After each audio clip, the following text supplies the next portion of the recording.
it's time to bring up my very dear friend and also the co-founder of SowHope, Miss Mary Daly Brown. Where are you?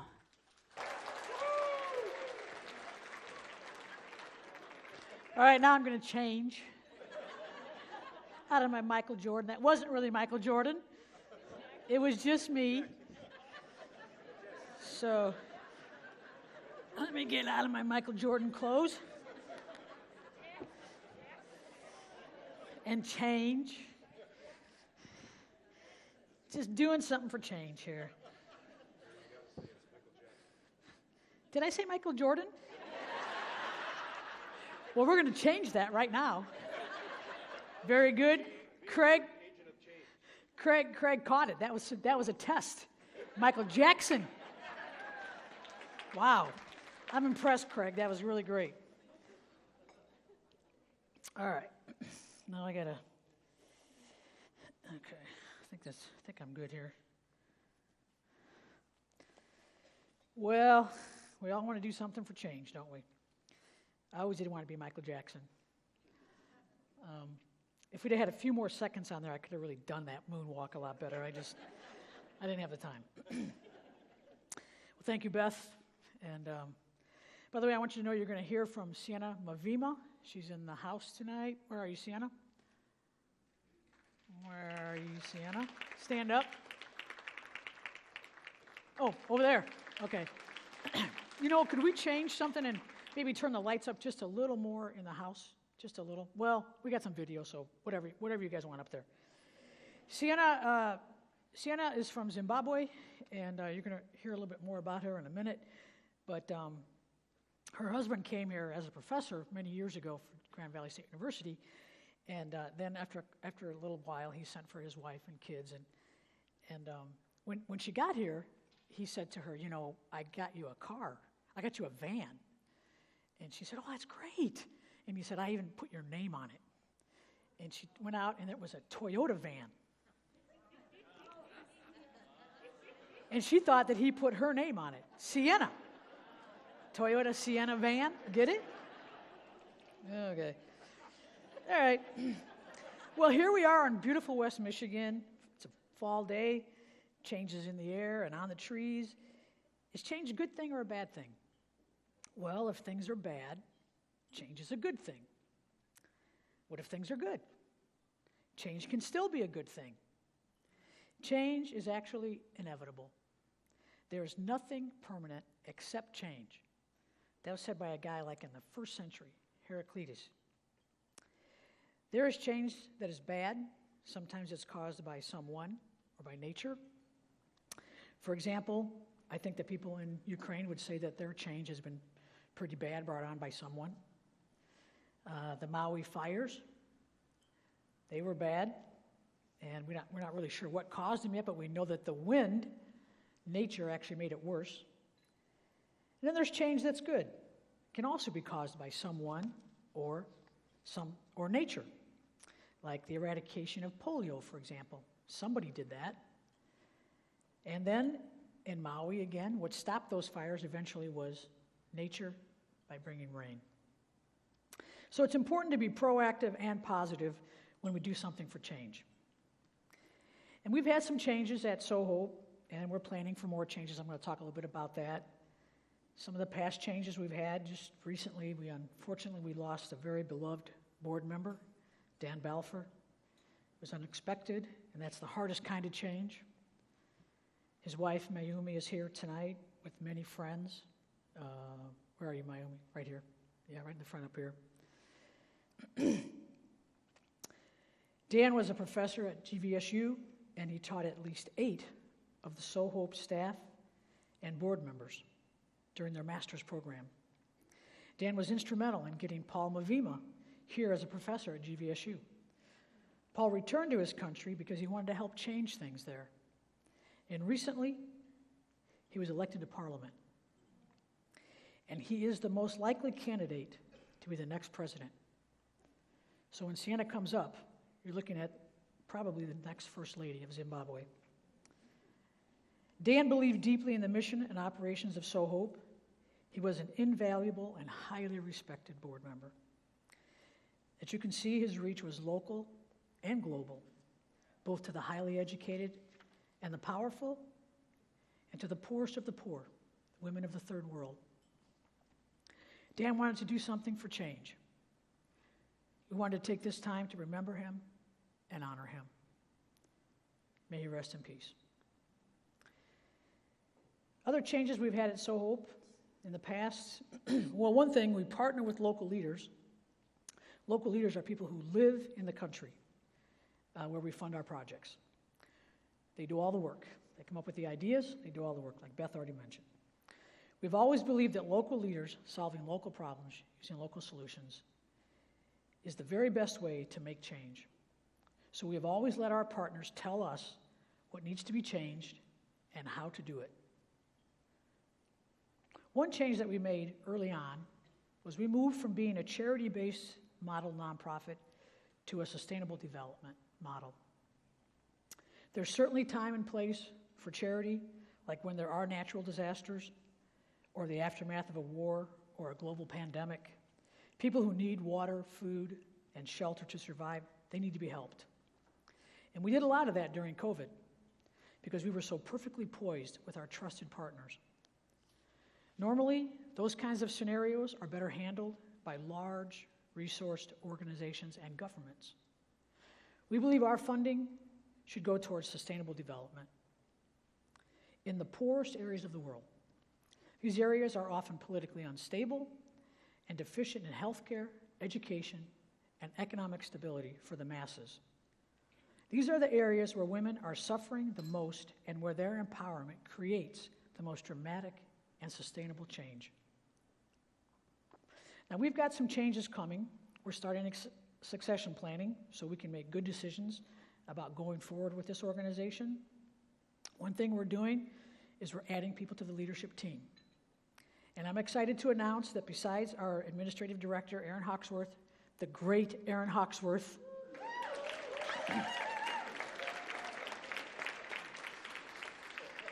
you never get to see Aaron because he's always in the background. He's amazing. He's our admin director. We have now hired a new program director, Dr. Sylvia Juta, to our staff. I met Sylvia during my master's program at GVSU, where Danny was one of our professors. She joined the SowHope board and then for a short time joined our staff. She got married, and after having a baby, she and her family moved back to Africa. We stayed in touch, and this year, when the program director position opened up, I called her to see if she was interested, and she was. She said, "Oh, Mary, that is my dream job." So we've been traveling this year to visit partners, and Sylvia was lead on opening Zimbabwe to SowHope so that we could start doing projects there. She's a very gifted and visionary person, and everyone who has met her is very impressed. This has been a good change for SowHope. I filmed her very first spontaneous message to women in the field, literally in a field in Kenya. Usually, after we go see a project, see how things are going, they've told us everything they can, they almost always ask for a word of encouragement. I asked Sylvia to do this just a few minutes before it happened. On the spur of the moment, here's what she said to them. My name is Sylvia. I'm from Zimbabwe. So Zimbabwe iko Africa. Yes. So I'm happy to see all of you, and I'm happy to see women coming together and the men helping, and the young, the old, everybody together. And this project that you are doing is very important, unique. You know, most people, they do vegetables, but I think there's more money in fruits. So I'm hoping by the time we come back, you will have a whole orchard, like that pineapple, that pineapple farm. What do you call it? Delmonte, yes. I want this group to have that vision, to have your own Delmonte, owned by women. That will be so wonderful. And I know you can do it. Thank you. And I know we'll come back and see orchards and orchards of fruits. May God bless you all. Amen.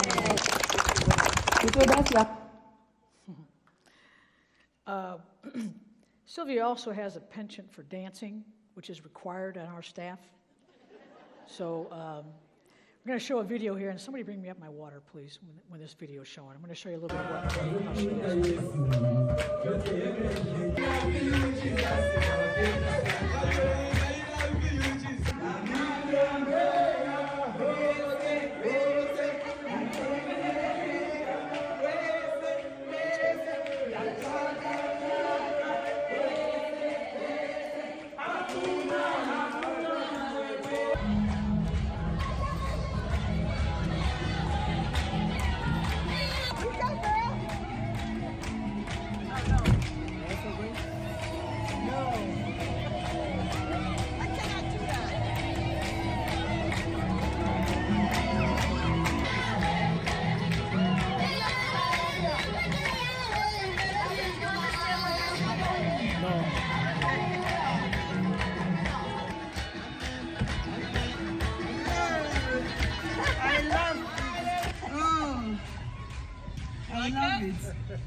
I love dancing. I think you can see why they like her. By the way, her sister Sienna is the one who's here. She's going to speak after me for a few minutes. She's going to make the closing remarks tonight. I think next year Sylvia will be here. She couldn't make it this year. We're looking to add other leadership positions, especially as I begin to think about retirement in a few years. One purpose of SowHope is to change the status of impoverished women around the world. At SowHope, we have seen so much change over the past 17 years. We fund projects with the goal of inspiring women who are in despair. They live every day alongside poverty, hunger, sickness, violence, and hopelessness. We've seen a lot of good change inspired and initiated by our amazing partners. Their ideas for change are clever, and their dedication to carrying out their projects is remarkable. We Westerners could never have thought of all the things that our partners have asked us to fund. I'm going to share a few stories from this past year in a few minutes. We've also seen our share of bad change. Sadly, sometimes when things are going well, suddenly things change. Mostly this negative change is caused by armed violence, but also natural disasters, including COVID, which undid so much of the development of the past 10 years. One example of this bad change was back in 2009, when we first went to the DRC.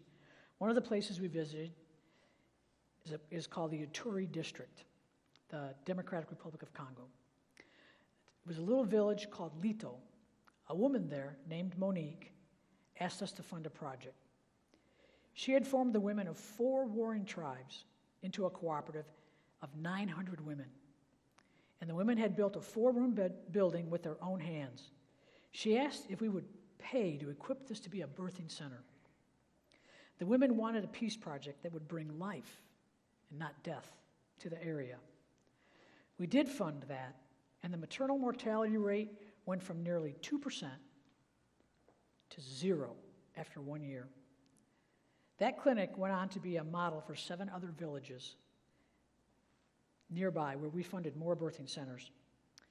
Things were going very well when not too long ago a militia group came through and destroyed Lito Village and killed nearly 200 people in one night. Monique wasn't there that night, but 2 of her sons were killed. Over the last 5 years in the Ituri district, over 1.7 million people in the district have been displaced. That means they've been forced from their homes involuntarily to live either in the bush, the jungle, go to try to find relatives somewhere nearby, or in this case, UN IDP camps, internally displaced people camps. It's like refugee camps for inside the country. It has been horrible for the people of this area. Just recently, Monique and the survivors of her village have been assigned another village about 20 miles away, and she asked if we would support another birthing clinic there. Can you imagine the fortitude of this woman? She's lost 2 sons everything. She carries on being a source of courage and hope for her people. We must help her as she helps to rebuild her life and the lives of her community. She is all ready to do something for change. She's always ready to do something for change. We visited another group in the DRC. We have about 3 areas of the DRC that we work in. The second group are the women that were dancing in the video with Sylvia. We had sponsored a 2-day seminar there with about 20 leaders. And one of the ladies there told us of how she had been displaced to a new, unfamiliar area. She'd lost her whole family and nearly her mind. She had literally nothing, and she was hiding in the bush naked. That's the area outside of town where there's like a lot of jungle. She would try to find food at night, and people weren't sure if she was a human or an animal. One of the guys in the video went to find her, heard about her, and went to find her. And she said, he wasn't afraid, and he talked to me while I was hiding. He put clothes on me, and he gave me food. He took me to a center where they teach us how to forgive and to be healed emotionally. Then I joined the microfinance project, and I can make money to support myself. Now I help lead a group, and we look for ladies like me who were raped, abandoned, and hopeless. So far, they have started 35 groups in different villages, and they are very motivated to keep going.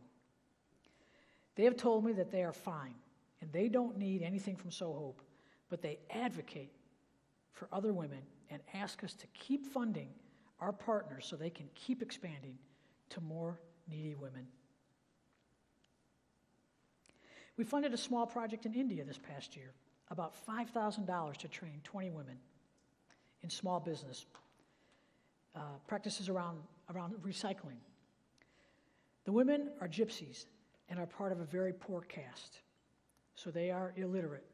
They can't read, they can't write. The training was in how to use garbage recycling as a business. Everyone there knows that you can turn some things in for some money, but they were trained in how to do recycling well and how to sell the items, how to demand and sell the items for the correct going price. Our partner, Prabha, who came up with this idea, said it was very challenging to teach the illiterate women since they cannot read or write.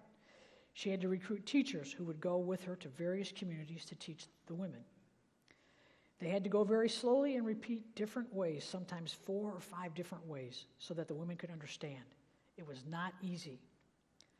The women also faced resistance from their husbands who doubted that the project was worth the effort. Nothing like this was ever offered to anyone they knew. They asked how they could learn and change since they were uneducated. The husbands were asking the wives that. There was also physical abuse from husbands who were drunkards. This sowed a lot of discouragement in the women.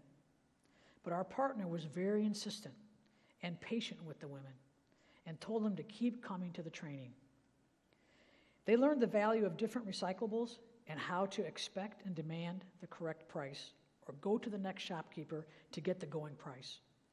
They also taught them about personal hygiene so they're cleaner and healthier. One lady named Rika has 2 children, and her husband was an abusive drunk. Before the project, her life was totally miserable. She earned about $14 a month. You heard that right. She earned $14 a month. That's about 46 cents a day. When she asked her husband for money before the project, he would beat her, and she actually has head wounds. Her husband has affairs. She has to go barefoot because she cannot afford slippers, which cost about $2. Now that she's finished the project, she is making $60 a month, $2 a day, 4 times as much. She feels independent. Her husband is still having an affair, but he does not beat her because she does not ask him for anything. She and other women in the project are saying, we are so strong. Now they can live without hiding behind a man. She can buy slippers for herself and her children. I got to pause here just for a second and say that when you get to poorer areas of the world, the culture is a complete shift. And men do not have responsibility for the children. The women have the responsibility, but they have hardly resources. And many men are having children as an insurance policy because kids feel responsible for their dads, but the dads don't necessarily feel responsible for their children. So she never had a purse because she never had money to put in it. Now she bought a purse.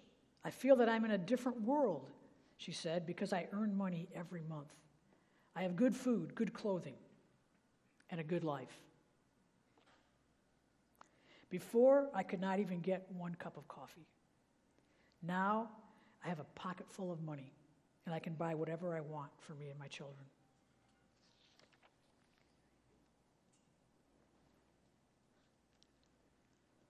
Another woman, she's called Little Nagana, has 4 children.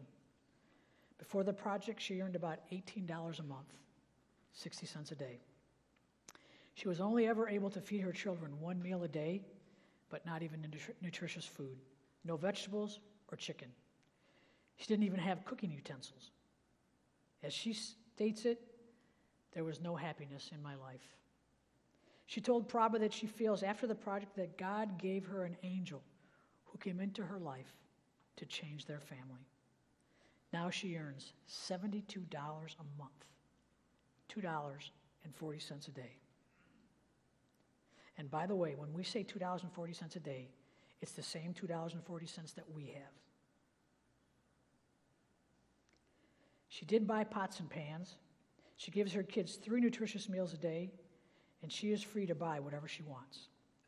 I can buy my own sanitary pads because I have money now. I can eat whatever I want. Sometimes I want to eat ice cream, so I buy it. Other women are coming to her now to ask her how her life changed so much. She tells them that the SowHope Project changed her. She and the other women are helping many other women know how to do recycling business. And they are benefiting from the knowledge by earning more also.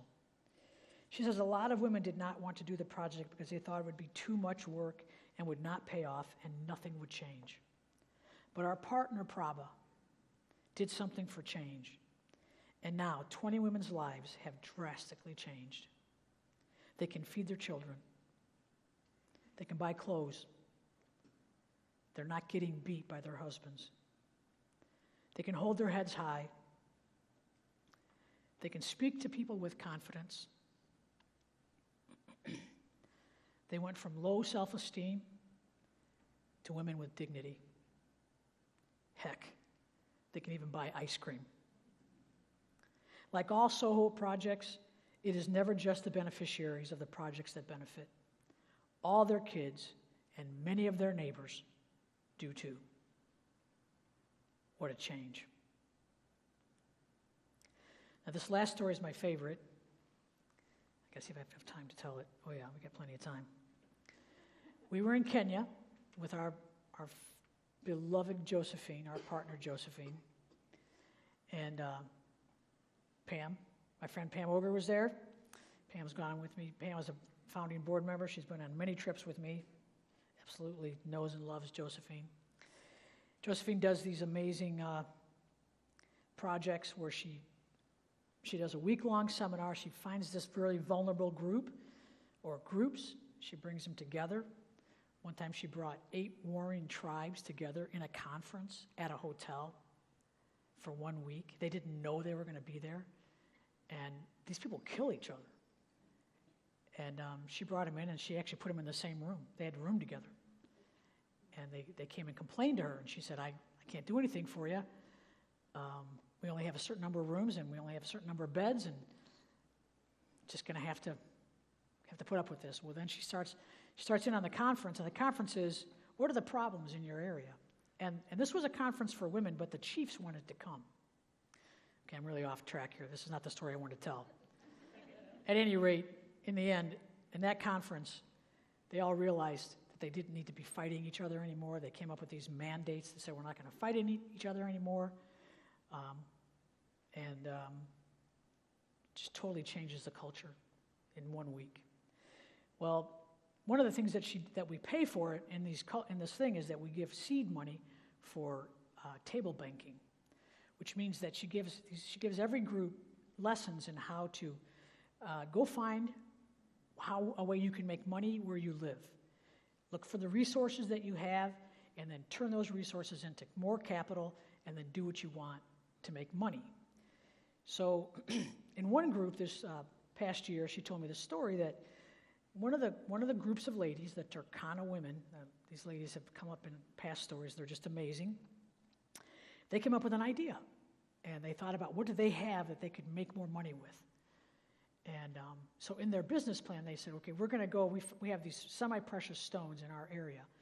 We can use the money you give us to pay for a trip there. 8 of us will go, and we'll pay for our trip and our housing while we're there for, I think it was 2 weeks. And then what we gather will be worth more than what that money was. So they were going to gather these semi-precious stones. Well, the semi-precious stones they wanted to gather were in the bottom of snake caves, poisonous snake caves.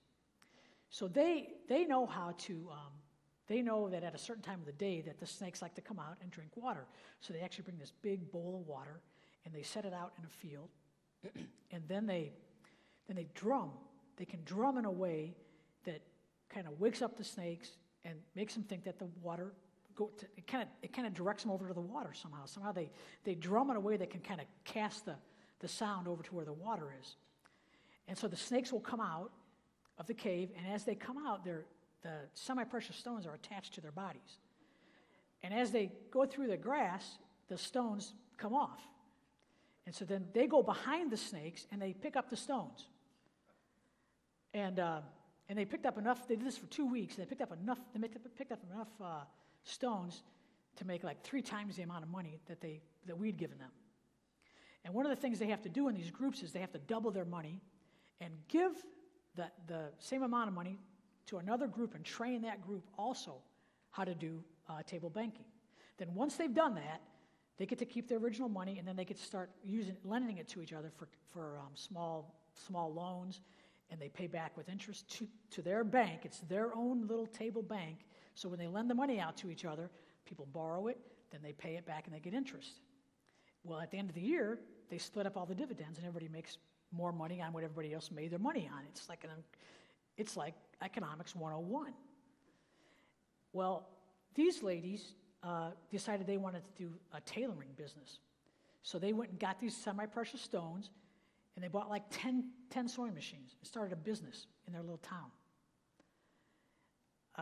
They also had to wear like special colored dresses. They had to buy dresses that matched the dirt so that the snakes wouldn't be able to see them very well. So, I mean, that's something we could never figure out, right? I mean, are we going to go over and tell people, hey, go get some semi-precious stones out of snake caves and you can start a sewing machine business? That's the beauty of letting people come up with their own ideas and do their own things. And that's what makes things sustainable. And so they're pretty clever, aren't they? I want to thank everyone for your interest. Did I answer that question? Yeah. Oh, go ahead. I am Frida. I'm a board member. Actually, I don't have a question. I have a comment. I'm so proud of the SowHope mission and vision. And I just want to say that one of the most proud things about SowHope is that in over 23 countries, there are very amazing people there. And one of the things that we hope everybody can know is they are safe, as we sometimes don't understand when we are seeing from outside. And when our mission and vision is put together, there is no fear, because love is no fear. And when Mary is out there, she has never come back and felt threatened by any of those people. And that's why our work spreads and spreads into more countries. And I'm forever proud that she doesn't have fear when she thinks of where she's going. And you are not led by fear, but love. Thank you. Thank you, Frida.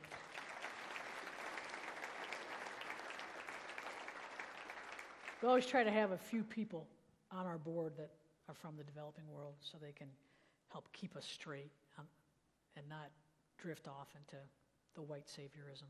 So I want to thank Nadea and Frida and Christy for being on our board and for being a voice for us, and being a voice for the women that we try to help, so that we don't try to go fix stuff, but really stay true to the vision of partnering with people, letting them do what they do well, and we do what we do well. We do have resources. We can give those resources to very good people who really are helping women. Well, I want to thank everyone for your interest in SowHope tonight. I hope you feel challenged to also do something for change. Tonight I talked about some of the great problems in the world facing a very important group, women. Women are the ones who bear and bring life to the world. They're the natural nurturers. When a woman carries a child for 9 months in her womb and then delivers that child in great pain and at a great cost, there is a much greater commitment to preserving and promoting that life. That is why it is so important to lift women up and not oppress them further, especially impoverished women who live under unbelievably hard cultural circumstances where the poorer they are, the worse they're treated. It is not fair, and it needs to change. At SowHope, we are fighting to make that change. And where we have been able to go, mostly we are winning. So many women, and consequently their children's lives, have been changed. I asked one 12-year-old grandson of a woman who has been in our program in Uganda for the last 12 years, what did he think his life would be like if she wasn't his grandmother? He thought about it for a second, and he said, "My life would be so miserable." And he's right. When we met her, she was a recent widow with 9 children, 2 co-wives besides her. She started in her microfinance group with growing corn and selling it locally. Then she expanded and started wholesaling corn to the capital city. Rather miraculously, she was the first one in her village to send her son to university. She was part of the literacy projects and began by reading a free book that she'd received, the Bible. While continuing to farm and run a successful business, she has started and now leads and pastors 2 churches that are completely self-sustaining, no outside help. She has changed the lives of her children, her grandchildren, and her 400 church members. That transformation is almost unbelievable, except that I've gotten to see it with my own eyes. Now that is doing something for change. I want to challenge you to do something for change tonight too. Here are 3 things, that you can do for change. 1, become a part of SowHope by signing up for the newsletter and onto our social media. Spread the word and help make people aware of SowHope and our unique mission. And I do think it's unique. I don't think there's a lot of organizations that are allowing the third world people to have a say in what they really want to do. Number 2, you can volunteer. We can always use help with our newsletter mailings. We also need people to come and march with us on March 8th, International Women's Day, in downtown Grand Rapids. We had our first march last year. We had over about 100 people, and we want to make that like 1,000 this year. We want to move it to other cities. Nobody does this in the U.S. It's done all over the developing world. That day is a national holiday in many countries. So we want to kind of bring the awareness, and we're the first ones to do it. So you can be in on something very historic. And 3, give money to this cause. Sienna Mavima is going to come up here after special music from Tiana Reynolds and guide how to do that tonight. Please give to SowHope tonight, and also consider becoming a long-term, generous donor of SowHope, and do something for change. Thank you, and good night. God bless you.